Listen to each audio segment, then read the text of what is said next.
Okay, I'm just going to leave this up here real fast. All right. I have something for you. Some of your favorites. When you went through solved these logs, you guys are doing great. Let's go full screen. Uh-oh. Going full screen.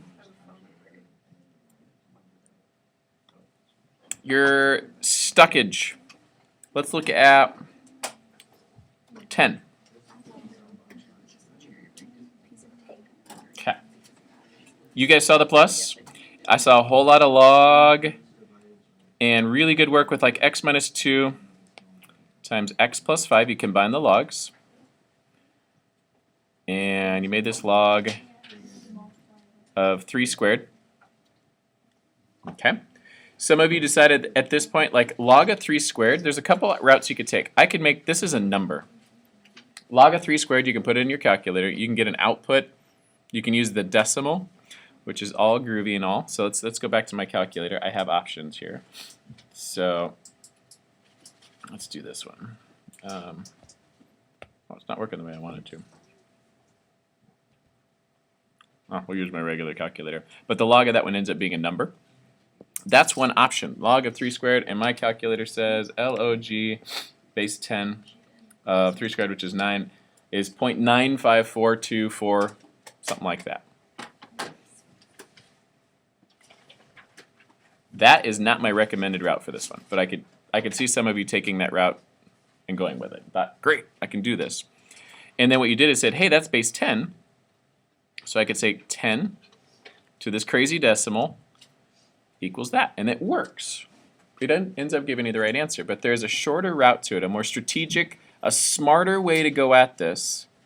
So I would back you up and I'd say, hey, wait a second, they have the same base. Why don't you set those things equal to each other? They have log base 10 of something equaled log base 10 of something. You can set the somethings equal. And so I can put x minus 2 times x plus 5 equal to 9. Foil it out, solve the quadratic. So that's one option. The other thing that you guys ran into, kind of collectively, is things like 9. This one I can combine. I'd call this natural log of x plus 3. I'd move the half up. Don't go away on me yet. Just a second. Equals 0. You saw subtraction. You said, Mr. Seeley, I'm going to call that division. Okay. You can write them as a single log as a quotient. And then you didn't know what to do. You stopped. Uniformly across the board, you got a single log, and you forgot once you have a single log, to solve it, you convert it to exponential. You say, oh, base to the equal stuff is equal to, so it's e to the 0 equals that stuff you're logging. That's where it comes in handy. E to the 0 is 1.